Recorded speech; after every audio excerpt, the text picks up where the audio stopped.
like to welcome Dr. Suzana Moreno, who works in the Frontiers Technology Group at the UN World Food Programme Innovation Accelerator. She'll be introducing us to an open source project, that's cool, that uses AI and satellite imagery to reduce the amount of time needed to understand the impact of disasters. Dr. Suzana has worked for 14 years at the Brazilian Development Bank on IT projects, including blockchain and transactional banking information. She also led global standardization work at the UN Telecommunication Union. She has over 20 years of IT experience. She holds a degree in computer science, and she's pursuing a PhD at the University of Geneva. Please help me welcome her with a round of applause.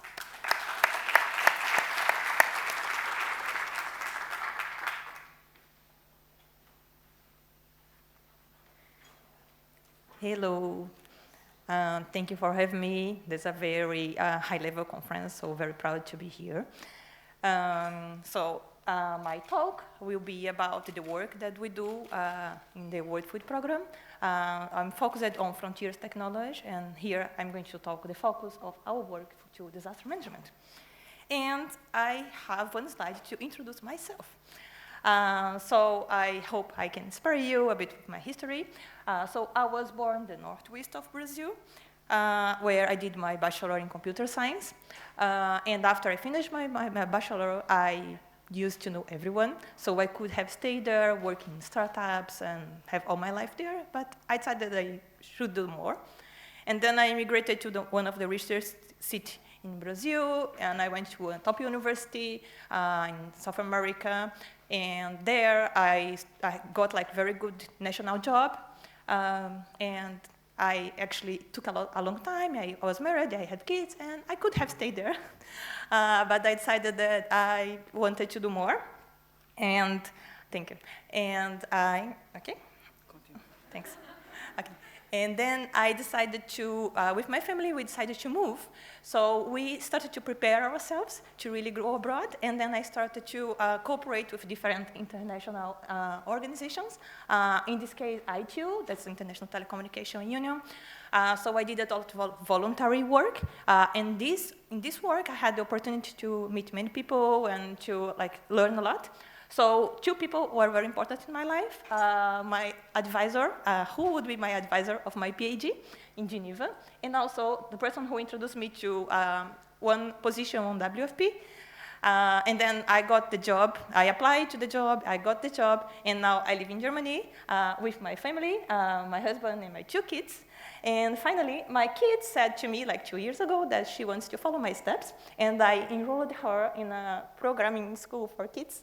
So she loves the course, and we are very happy with her development. That's it. So you already know that I work at WFP Innovation Accelerator. What we do, we are a part of WFP that are focused on source, support, and scale high impact innovation. So we are kind of Silicon Valley, incubator, accelerator, but focused on specific type of startups. That's startups to what we call disrupt hunger and to achieve the Sustainable Development Goals. A bit of our track record. So as Priya, my colleague, brilliant introduced it, WFP works in 120 countries and territories. So last year, our accelerator implemented innovations in 80 countries and territories. We are focused, the accelerator has many areas. I work specifically in the areas of frontiers technology. So what we do, we used to say that we explore game-changing technology. So we explore more frontiers, in general, it's smaller projects, but that has a big potential. So we are focused especially on artificial intelligence, blockchain, and robotics to generate impact, right? So especially to respond faster, because we are our focus as WFP is emergencies. So we need to really respond faster, do more with less. That's connected with do more with the donors' money. And offer more choice because we operate in different countries. So we need to really have one size fits all. It's not the case. So we need to work in different ways depending on the population that we are serving. And then I brought here one example of innovation that we are working related to each portfolio.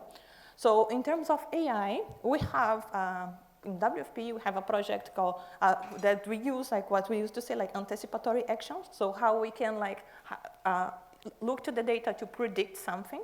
So if you look at the WFP website, we have what we call the hunger map. So you can see like it's a map where you can see in real time what are the food security of different countries. And now what we are doing, we are going a step ahead, and we are trying to predict if there will be like a famine in specific regions, like in 1 or up to 3 months ahead, in order to be prepared for that. In the second portfolio, blockchain, I highlighted here blockchain for resilience activities. So what we are doing, in this work, I'm talking about insurance. So how can we make available insurance for the population that we serve in order that they would be more resilient? So we are talking here specifically about climate-related insurance. And what WFP does, WFP subsidizes the premium of this insurance to make it available to farmers. But we need to make it as more as possible operational, less human dependent. So actually what we are talking about like parametric insurance. There's actually like the decision if the event happened or not is based on AI. And we also use blockchain in order to make available all the information that's relevant for the players that need to act in that specific case. So the insurance, the reinsurance, the WFP, the farmers, everyone who is involved can have the same view looking for the shared ledger provided by blockchain. And the last one, in robotics, I want to highlight an amazing project that we have. We already have a car that's operating WFP that's what we call like all-terrain vehicle. So they can work pass through obstacles like 1 meter. They can work in the river. Go like very difficult environments. But the car still needs a driver. What we are doing now, we want to have a car that's remote operated, so we can deliver food, even in the harder conditions. And actually, we have an unfortunately event. So even 2 weeks ago, 3 people from WFP has died in Sudan. And actually what we want, especially the aim of this project is to test this car in 3 years in South Sudan. So we will be able to deliver food even in these very hard situations. But the focus of my presentation here is damage assessment in disaster. So I'm pretty happy with the last question about what AI can do in disasters. And we are exactly talking about that here. My introduction, we are in the disaster event. So in the past 50 years, the number of disasters has multiplied by 4. So we have 11K disasters. And damage assessment is a hard task to do. So we as WFP, we need to be prepared to go, to be available in the place in a few hours, for 8 hours, 2 hours. We need to take a lot of decisions to really put people there, to really help people who are in the emergency. And the traditional way to do damage assessment, of course, it's really important. We need to do damage assessment, but it takes a long time and it's expensive.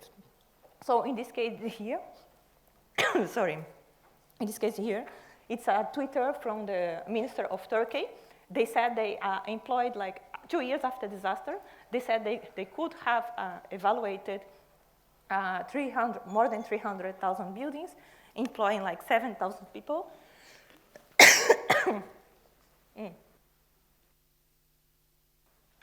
Employing 7,000 people. So they need to go to every building and evaluate if the building is good or not, because they need to really decide if the building needs to be demolished or not. So for us, it's very important, but it's not enough for the decisions that we need to take. So another option is to evaluate the images that we take from satellite. So it's estimated that for each disaster, we need 500,000 hours to evaluate one disaster. And it's also a long and error-prone process, because it's a very tedious process where we go building by building trying to evaluate. You need a group that may take different decisions. So it's still not good. So the idea is to use AI in a project that we call Sky. So it's a project based on satellite and AI to really automate what we call, specifically here, build damage assessment. So it's not evaluating everything of the disaster, it's only build damage assessment until now. So it's a project that started actually in the Accelerator more than 4 years ago when Google Research went there and we ideated what we could do together to help the ecosystem.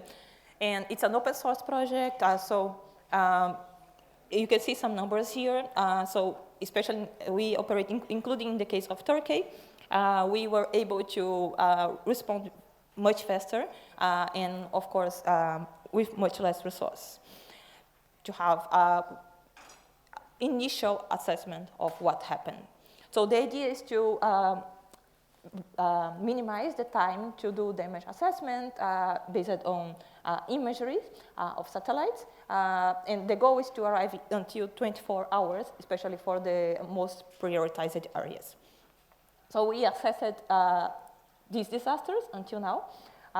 The colorful ones are the ones that we actually operate in real time during the disaster, after the disaster, not only using past data.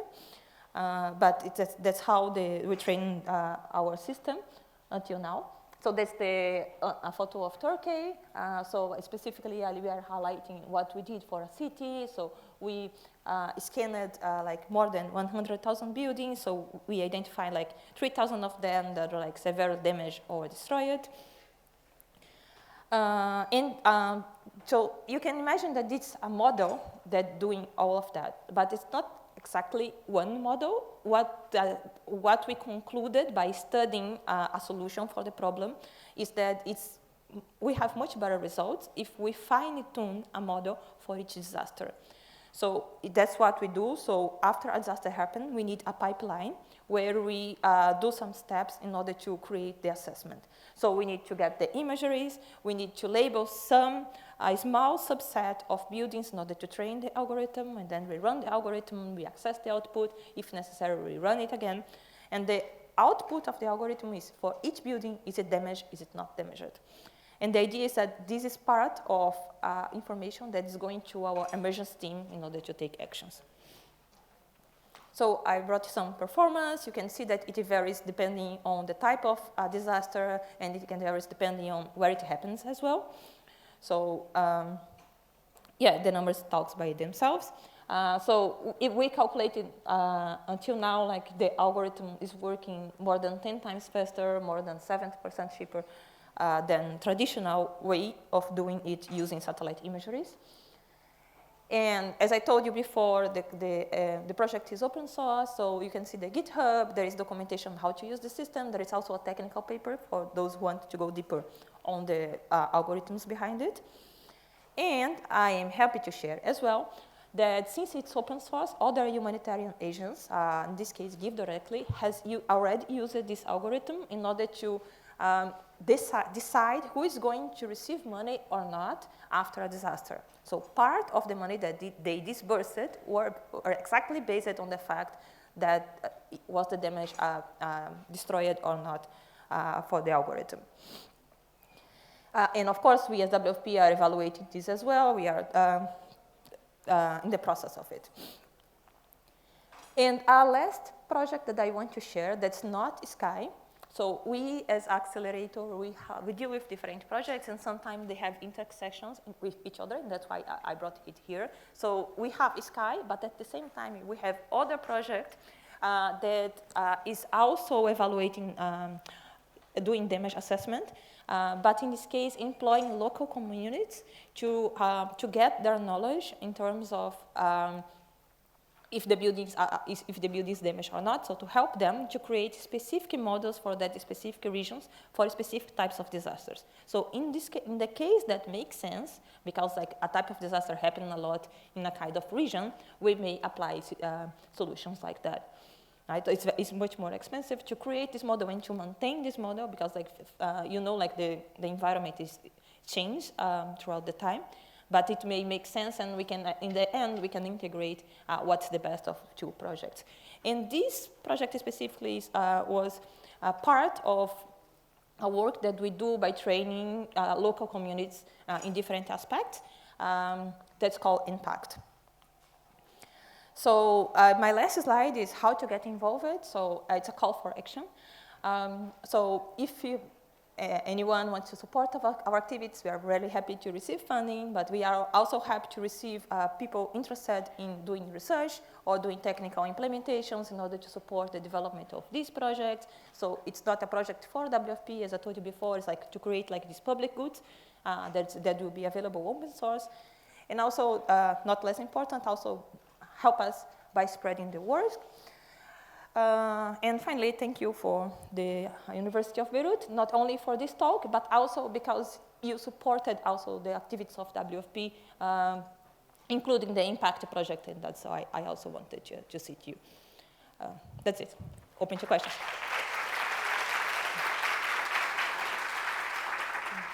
Thank you very much. Very inspiring presentation.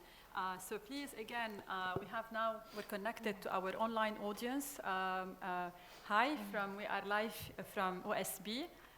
So any questions from the online audience, we'll try to get them in. But first, the priority probably is for the in-presence. It's circulating around. Please raise your hand.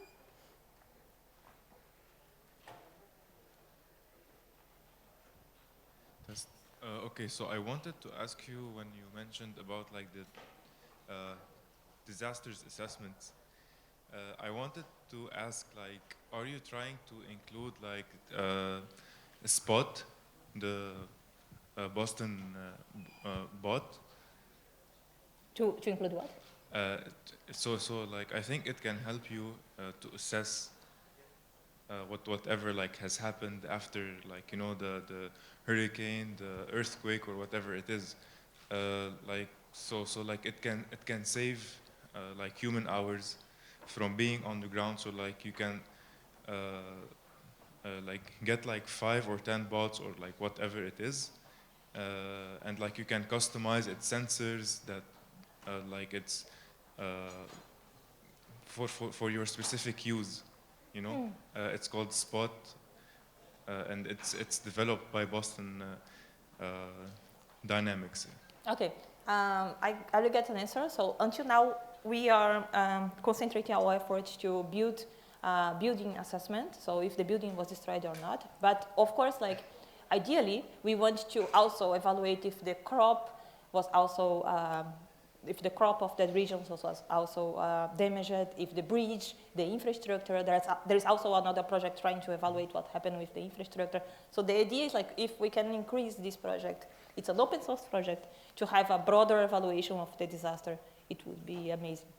Yeah, so like exactly. Yeah. Cool. Thank you. Thank you.